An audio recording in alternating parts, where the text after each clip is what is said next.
We proceed now, members, to take leaders' questions under Standing Order 36. I call on Deputy Mary Lou McDonald, please. Thank you, Taoiseach, yesterday I raised with you the out-of-control cost of living and the never-ending price hikes that workers and families are forced to endure. And I have to say, you came up very short in terms of a complete government plan in respect of energy costs. It seems that you are either unable or unwilling to grasp the scale of the crisis that hard-pressed households deal with every day. They know, even if you don't, that a €100 credit will barely make a dent in their colossal energy bills. Today I want to move us on and ask you about another area driving the cost of living crisis.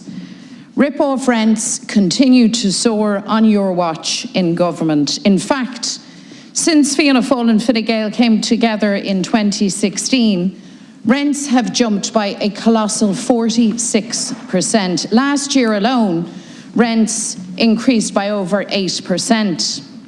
Today, the average rent is now over €1,300 a month, and here in Dublin, that average is a staggering €1,916 per month, almost €2,000. This is extortionate. This has real consequences on people's lives, Taoiseach. More than a third of young people in their mid to late 20s live at home with their parents. Home ownership rates are collapsing amongst those aged between 25 and 54. And is it any wonder? I mean, how on earth could anybody save the money for a deposit while forking out €2,000 a month to a landlord? And that's before they deal with the sky-high cost of energy, of food, fuel, of groceries, and of course of childcare. So it's little wonder that we hear stories from renters having to choose between putting food on the table or paying their electricity bill. Generation rent, as they're called, is the generation cast aside by bad government policy. Policies that continue to favour big landlords, institutional investors, over the interests of those in housing need. And your approach, Taoiseach, is failing. Your rent caps don't work for rent pressure zones, and for counties where they don't apply, renters are left struggling with astronomical rises. And meanwhile, your Minister, Darragh O'Brien, delivered just 5% of the affordable rental homes promised for 2021. That was just 25 affordable rental homes in a whole year. That is a serious failure, where renters are being crucified, crying out for quality accommodation with fair rents that won't break the bank. So you have to get real now, Taoiseach. It is as simple as that. You need to turn away from the policies that haven't worked and embrace those that will. Tá cíosna as smach de cabhrú leis na ngearcéim cúis de Shuarachtála Spraga, tá tepi de chur chuige, tá sé haram an €1,500 a chur ar as bóci císeoirí, tríd as íoc cánach agus cusc a chur ardatha cíosa ar feig 3 bliana. Renters need a break, Taoiseach, and they need it now. So what you need to do is put money back in renters' pockets by means of a tax rebate, and you need to place a ban on rent increases for 3 years. And you need to do this with urgency, because renters cannot wait any longer for your government to act. And be clear, Taoiseach, unless you do these actions, take these actions, we'll see more people pushed into homelessness, more young people moving back and not so young moving back to their parents, and home ownership will remain a pipe dream for an entire generation. Taoiseach, please. First of all, I thank the Deputy for raising what I have repeatedly said in this House, and since I became Taoiseach 1.5 years ago, that housing is the single most important social issue facing our country at this moment in time.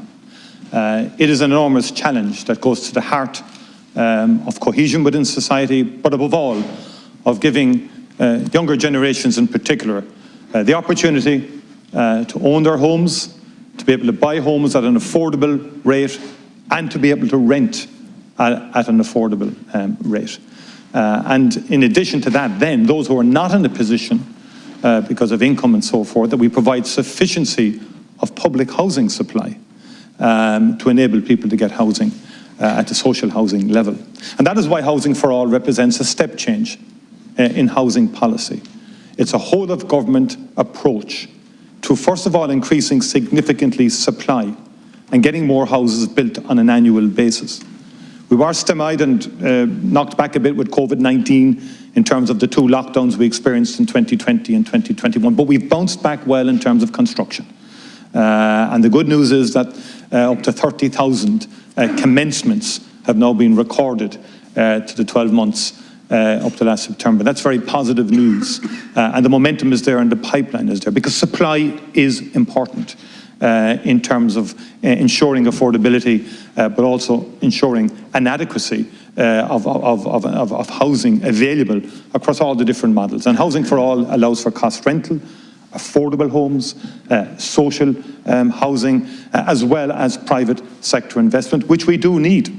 I mean, the estimates now in Housing for All is we'll need about 10 billion per annum on private investment, on top of the state investment of 4 billion per annum that's outlined in the Housing for All. So this is an unprecedented approach to housing. But we need everybody on board, Deputy.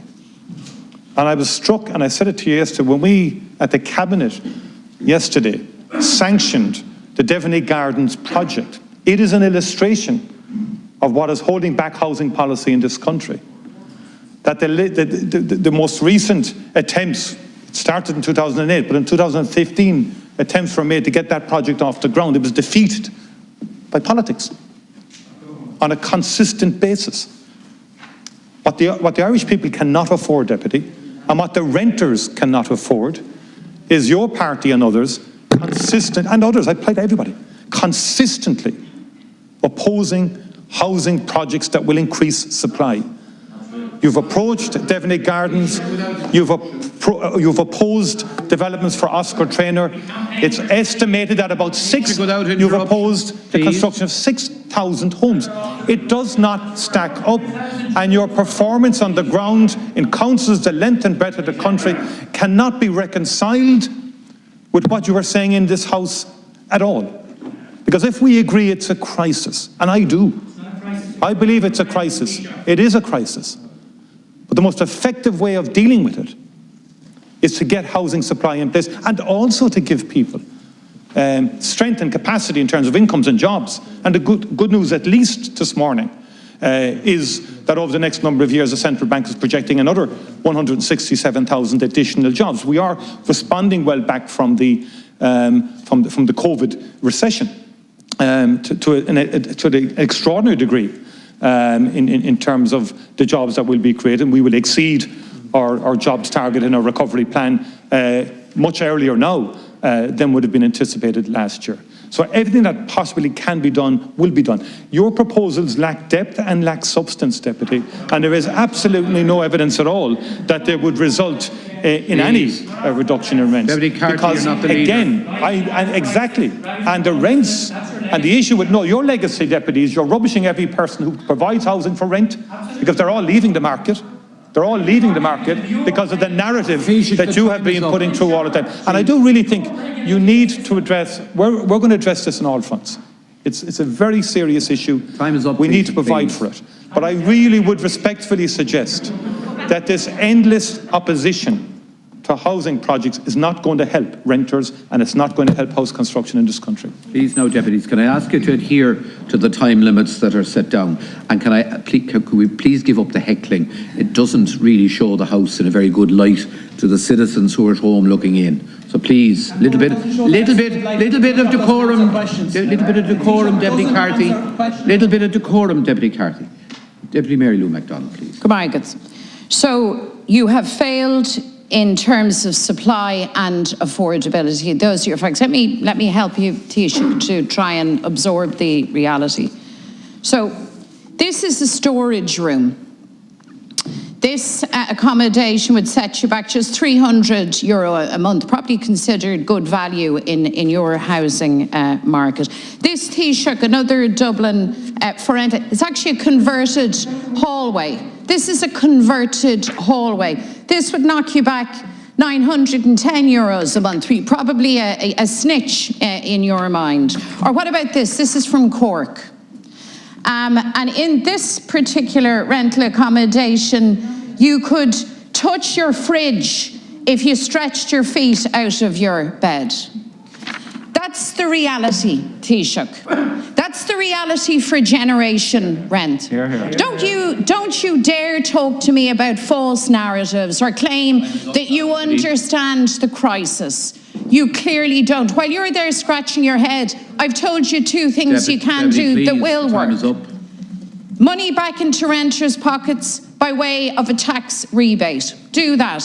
And a freeze for 3 years on rents.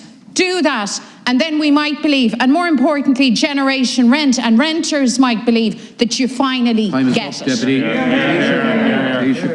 Deputy, you say that you'll finally get it. You paint a narrative in terms of me, I've been divorced from reality and all of that. Yeah, okay. I just want to say to you, Deputy, my background and where I grew up and what we had to put up with was far different to yours. Okay? I just want to make this point. I didn't interrupt you now. Interruption, please. Don't you dare lecture me. Okay? I understand the realities of life as well as anybody else in this house, and I don't intend to understand it more. But I know a thing or two about people being in difficulty and challenging in their early lives in terms of cost of living and so on, and in terms of backgrounds. And I'm saying to you that the most comprehensive solutions that have ever been tried have been adopted by this government in Housing for All. Now, we need cooperation across the board at every level. And if politicians really believe it is the crisis, then they should behave accordingly. And stop objecting in a serial manner, to housing project after housing project because it doesn't fit some ideological framework. That is not good. And equally, I will say this much. You can't have it both ways. You can't be talking to the private sector privately like Deputy O'Brien does and sort of say to them, I'm all for private investment, by the way. Don't listen to the guff I go on with or the sloganeering that Sinn Féin goes on with.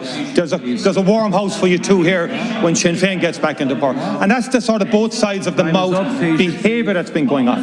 I'm willing to work with all parties in this house because this crisis is too big for politics. It's not enough for parties just to simply try and exploit a crisis for their own electoral gain. Because the people out there do not believe in that. I do genuinely think I'm open to proposals that will work. I'm open to ideas that will work. But not this very...